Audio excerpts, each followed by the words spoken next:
is a 1997 Toyota Land Cruiser, and it's one of the most beloved, desired, sought-after, some might say hyped SUVs of all time. This is incredibly durable, amazingly practical, relatively luxurious, off-road capable. There are many reasons to love the 80 Series Land Cruiser, and today I'm going to review this amazing truck and explain it, and I'll show you all of its quirks and features.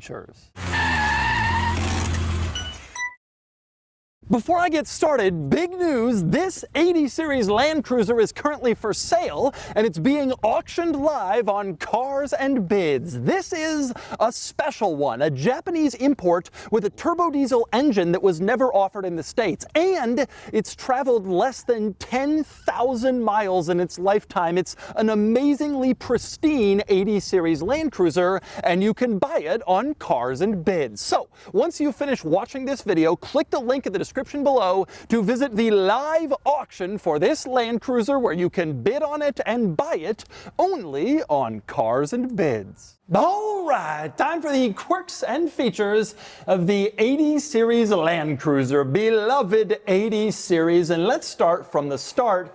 The original Land Cruiser, or at least its predecessors, came out in the 1950s, and back then they were really utilitarian, scaled down, basically military Jeeps, not unlike the military Jeeps that were made for our own military here in the States in the same era. Now, as time went on, the Land Cruiser grew and improved and became civilian-focused instead of military. And with each successive Land Cruiser generation over the next few decades, it became each time a little larger, a little more comfortable, a little more powerful, a little nicer than the Land Cruiser that came before. And then we reach the 80 Series, which came out in 1990 and was sold throughout most of the 90s. Now, a lot of enthusiasts consider this to be kind of the Land Cruiser sweet spot, combining the perfect amount of rugged off-road capability and the reliability that these cars are so known for, along with enough practicality and luxury that it's actually usable every day. It didn't go too far in any one direction, and it sort of combined everything into this wonderful, perfect Land Cruiser mix.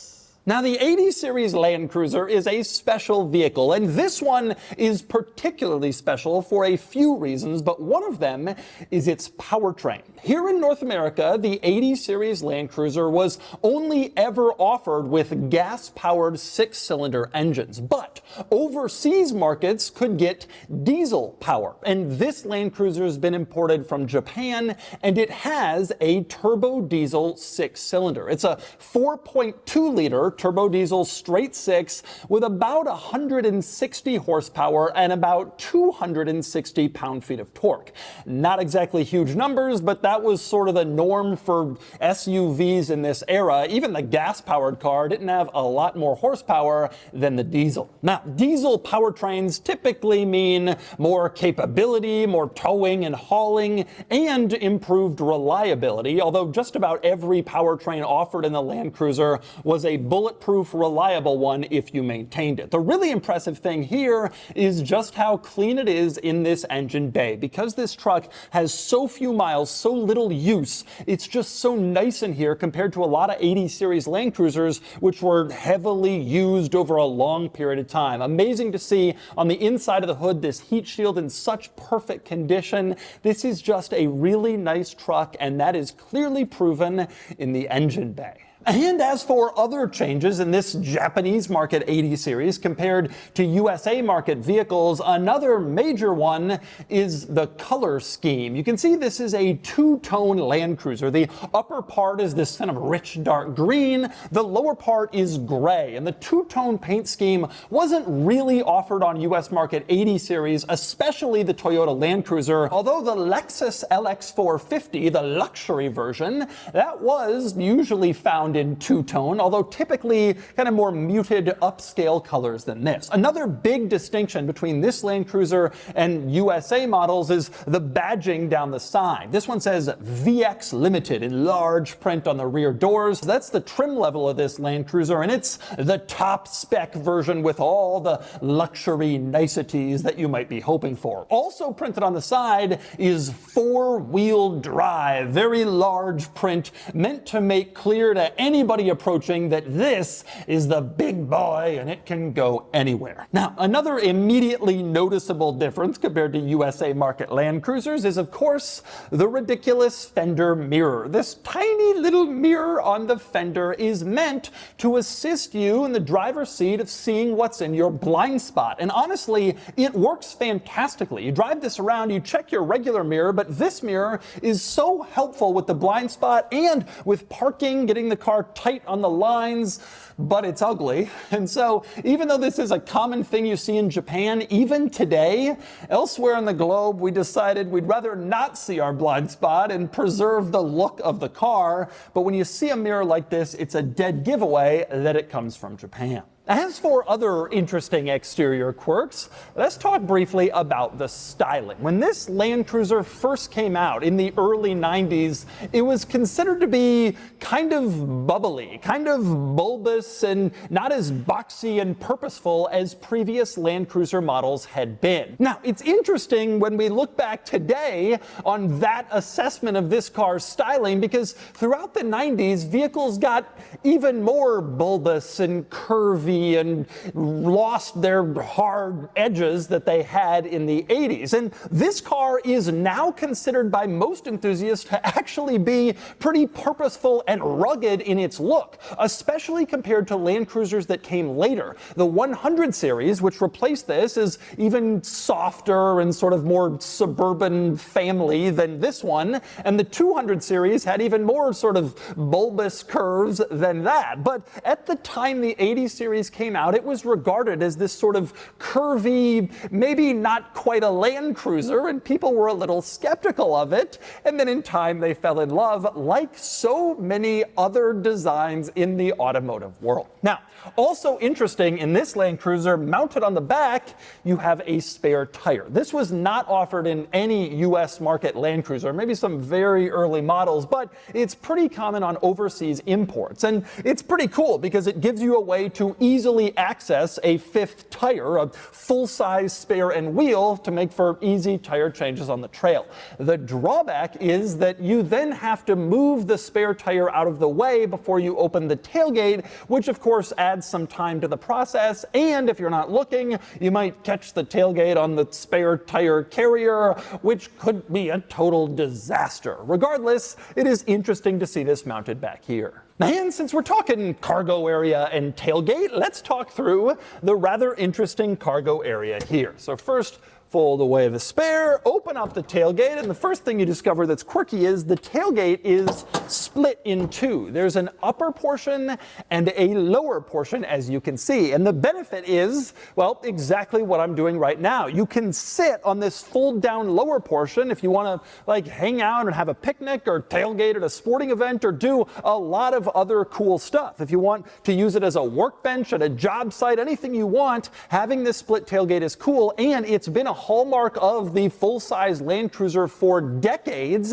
although they did just recently get rid of it in the newest Land Cruiser. But this is a very cool feature that is very beloved in the 80 series model and in other Land Cruisers. Now, beyond the split tailgate, there's also some interesting stuff in here. Specifically, you can see there's a shelf. And mounted on top of the shelf, there are these vinyl pads, which is kind of interesting. So here's the purpose. The shelf is mounted here so it can create a little space underneath for you to store gear and stuff where you might be using if you're going off-roading or overlanding or camping. You have some extra storage space. Then on top, the shelf itself with its pads could be used for a variety of purposes. More storage, or maybe even you could use it as the starting point for a bed if you fold down the second row row of seats, especially because there are additional pads included with the car, and the platform and the second row folded are about on the same level, so you could probably figure out a way to make that work. Now, beyond the platform, which is of course removable if you decide you don't want it,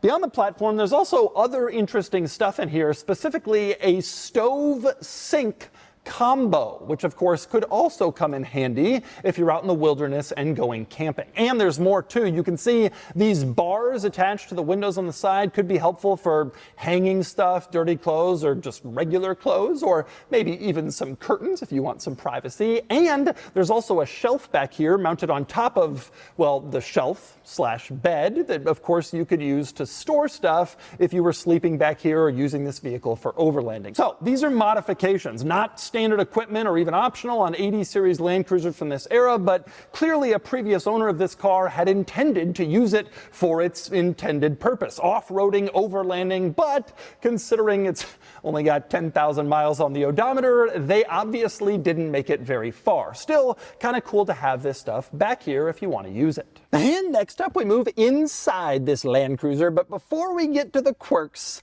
let's talk about just how nice it is in here. I owned an 80 series Land Cruiser, a miled up one like they all are. I've had a bunch of friends with them, and this is something I've never seen since it was a new car, although I didn't know anybody back then who had a new 80 series, and so this is the closest I've ever really come to seeing how this interior is supposed to look. Totally pristine, no dash cracks, the steering wheel is nice, the seats are nice. These are things that are often coming apart in 80 series models after 200,000 or 300,000 miles in 30 years. This is a shockingly pristine, unbelievably clean example, and as a Land Cruiser fan, I've owned two, I am just floored by the overall amazing condition of this interior. But anyway, that stuff aside, let's talk through the quirks, and there's actually quite a few, and I want to start with all of the interesting features that this car has. No surprise, automatic transmission right here in the center, the big old 90s automatic shift lever, and next to that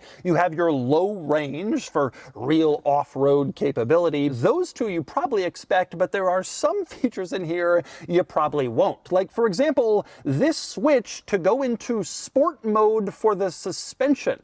Why would an off-roader Land Cruiser have a suspension sport mode in the 90s when obviously that wasn't going to deliver any form of a sporty driving experience? I have no idea, but nonetheless, there is a sport mode. You also have an extra power mode. You can press this little button here in the center console for more power, and apparently it delivers. Actually, a lot of Toyota models had this in the 90s, including this one. You can see there's also a button here labeled second, and if you press that, the car will start in second gear for a slower start in slippery conditions. Obviously, a higher gear gets the wheels turning a little slower, and so you may not slip as much as if you were starting in first. And beyond that, another interesting quirk, the antenna has a button you press to make it go up. You push it, and the antenna on the front fender rises up automatically for better reception, and if you press the down button, then the antenna retracts down back into its home. Not as good reception, but the vehicle looks nicer without the antenna sticking up. Kind of an interesting quirk. And of course, there are more. How about the headlight washer? You can press this button to wash the headlights, which a lot of German luxury cars had in this era, but I don't know that I've ever seen it on a Japanese car before. But this was a top-of-the-line Toyota model, so that was a feature they had. You can see the actual hardware for the headlight washers out here in front of the headlights, sort of sticking out, ready to wash at a moment's notice when the button is pressed. And then there's the compass and the altimeter. They're stuck here in the ceiling above the rear view mirror. You can see a compass, which actually shows a top-down image of a Land Cruiser and then the direction that it's pointing. And then you also have an altimeter showing your current altitude in meters. And if you're curious about how much you're climbing on some mountain pass, you can check that to see exactly how far you've gone. A rather interesting factory equipment feature. Didn't make it into the USA Land Cruiser models, but it is very cool and nice to see it in this one. And how about another cool feature that didn't make it into the US Market 80 series? Warning lights in the gauge cluster for your timing belt and your turbocharger. Now, the turbo warning light wasn't important in US 80 series models because we never got a turbocharged 80 series, but the timing belt warning light is cool. I guess it's there to let you know if the timing belt has snapped or maybe if it's weak, losing tension. I'm not exactly sure, but just having it provides excellent peace of mind since that's part of the maintenance you have to do with this truck, replace the timing belt every so often. This light can maybe let you know when it's time to do that, or maybe let you know when it's already too late and you should have done it before. Still an interesting piece of equipment to see in there. So you got some interesting and unusual quirks in this car you didn't have in the US models, but you also just have some nice luxury features. For example, the climate control. You can see full automatic climate control. You can use all your typical climate control adjustments. This is nicer and more electronic automatic than what you'd expect from a lot of utilitarian 90s SUVs, and it was in keeping with sort of the luxury image of the Land Cruiser. Now below that you can also see there is a switch to turn on rear climate control. They don't have it in the back, but you have it up here low or high for your rear passengers' comfort. Also included here you can see a stereo with a cassette player and a CD player, which would have been, again, kind of a luxury upscale touch back in '97 when this was new, but again, in keeping with the Land Cruiser's high-end image, and specifically the VX Limited, the top of the Land Cruiser lineup. Beyond that luxury equipment, there was more. Like, for example, these rather fluffy floor mats. You can see this nice carpeting kind of pops out, says Land Cruiser. Of course, they are still in fantastic shape. This isn't like the vinyl utilitarian stuff you might expect to see in a truck. This was the luxury model. And how about the center console armrest, which is 2 levels? You can lift up the upper part for a little bit of storage or lift up the lower part for more storage. And next to that, you have coin slots, and not just 1 or 2, but 4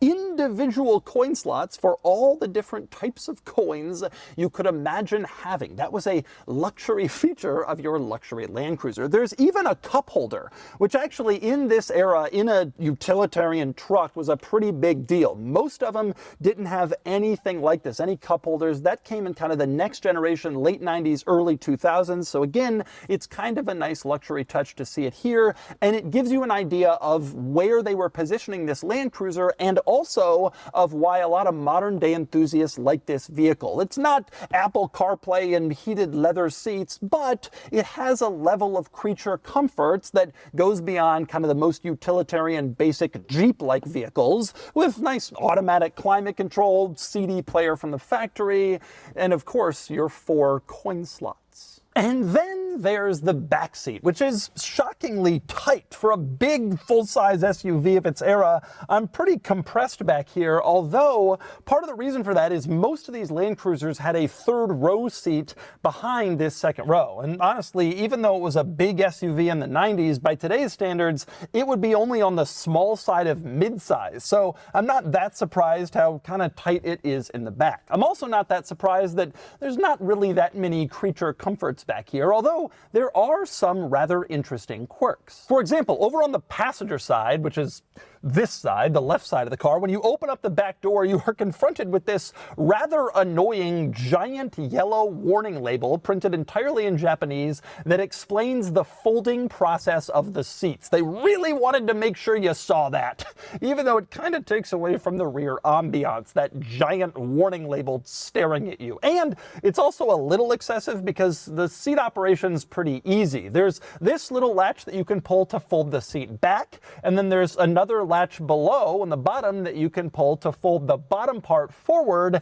and really get the seats kind of up and out of the way in order to maximize cargo space to the largest possible extent. That was basically it. Now, beyond the seat folding, other interesting quirks back here, there are individual armrests, which is actually kind of nice. Rear passengers don't have to fight over the armrest. They can have their own all to themselves without the traditional rear seat argument. You also have access to a switch back here on the side of the driver's seat that it looks like you can use to move the driver's seat forward, which isn't all that uncommon. A lot of luxury cars gave rear seat passengers that feature, but here it's actually not for that purpose. Instead, this switch is for the driver's seat lumbar support adjustment, although it's strange how it's positioned basically for rear seat passengers. So you can't move the driver's seat out of your way if you're sitting in back, but you can annoy them by increasing and decreasing the lumbar support at any given time without warning. Also worth noting back here, you have individual ashtrays on the rear doors, one on each door, because you couldn't make a car in this era and not have individual ashtrays. It was just what you did. Now, sadly, what you won't find back here are any dedicated cup holders for rear seat passengers. You didn't get that in this era. There's also no charge ports for devices back here. It just wasn't a thing even into the late 90s for vehicles to have those features. Interestingly enough, I also don't see climate vents back here. You will remember a second ago I showed you a switch in the center control stack to turn on rear climate control, but I've looked everywhere, all throughout the rear seats, and I don't see actual climate vents. And so then I went into the third row and looked back there, and there's no climate vents back there either, which makes me wonder if maybe that switch is a placebo effect. Your kids in the back are complaining about being too hot or too cold. You tell them, oh, no problem, I got you. You turn on that, and you claim that you've turned on their rear air conditioning, even though such a thing doesn't actually exist. So those are your quirks and features, but let's finish up by discussing what happened to the Land Cruiser next. The 80 series went out of production in the majority of the world after the 97 model year. So this is a very late production 80, although it's worth pointing out that it remained in production in South America for many years after that. But for Japan, it was replaced in 98 by the 100 series, which I already mentioned, which then gave way 10 years later to the 200 series, and now they're on the 300 series. All later Land Cruisers have been capable, also beloved vehicles, but there's something the enthusiasts really love about this. The cross-section of practicality, durability, simplicity, luxury, it all sort of came together just right, at least for most enthusiasts, in the 80 series. And so with that in mind, I'm very curious to see what it's like to drive a turbo diesel right-hand drive 80 series. Been in a lot of these, but never like this. Let's get it out on the road and check it out. All right, driving the 80 series. Now, I actually owned an 80 series. I had a 95 80 series Land Cruiser for a while when I lived in Atlanta years ago, before it kind of became this really hot ticket item when you could still kind of find them on Craigslist and stuff. And I adored it. I thought it was so cool. It had 240,000 miles. And after I sold it, it went off to Africa, where I'm sure it's still living another life out there. And that's the thing about these vehicles. They are robust, they are capable, they are reliable, they are durable. They can live many, many lives because of just the immense, impressive build quality. And that is the reason why this one is so unbelievably special. 15,000 kilometers, about 10,000 miles. This car is really pristine, and that's an unusual thing with these Land Cruisers. Almost all the people who bought them to use them and used them up. And this one has definitely not been used up. I can't believe the quality of this interior. It's amazing to me just how nice this is. I honestly thought we might never see another 80 series this nice again. So let's talk about what makes this vehicle just so incredibly great. I'm sitting here and I am reminded of what I've always loved about the 80 series. My best friend in high school had one too. The driving position. This just feels like you are the king of the road. Modern SUVs are bigger and taller, and you sit up higher than this. But there was this feeling in the Land Cruiser, because you're close to the edge of the car, because you're not looking out over so much large bodywork like modern SUVs have, you just feel like you're sort of in this sort of high top position in this car. You know, later cars, the window line gets narrower, the belt line gets smaller, even though you technically, from a dimensions perspective, you're sitting in a better position. It feels in this like you are the king of the road, like you are sort of owning the world. And you also have this feel of durability and reliability and quality underneath you that you just are like, I can go anywhere and do anything for as long as I want to, as long as I can just find fuel. I don't know the reputation of this diesel, but I presume, like other 80 series powertrains, it's a great one. It starts up, boom, just like that. Despite the really low miles, this car feels very healthy. And I actually really like the diesel. Diesels work in vehicles like this because they're not powerful, potent, sporty engines. This has only 160 horsepower or something like that, but it's got good torque numbers. And it wasn't like the regular Land Cruiser was really high on power and torque with the gas motor. But with the diesel, you do feel that torque and you feel like you could be pulling a lot more than you are. And also you just have this sort of comforting rumble of a diesel engine, that sort of rumbly sound that they make, which kind of goes along with the sturdiness of this, the tall driving position. It all just works so beautifully together. And of course, there's the other thing that I think has made the 80 series really stand out among a lot of enthusiasts, which is it's a pretty nice car. I think a lot of car, especially off-road people, don't want to admit that to themselves, but a 40 series Land Cruiser is probably more capable, or could be modified to be more capable because of its small wheelbase, because you can put on giant tires, etc. Mechanically simple, but that's a rough, crashy car that nobody wants to really be driving around on a daily basis. The 80 series was, for a lot of people, kind of this amazing intersection of reliability, comfort, and still having the durability that a lot of people want. The problem has become finding ones that aren't used up. I think there are a lot of enthusiasts who buy 100 series and 200 series. They'd prefer an 80 series, but it's just hard to find ones that aren't used up.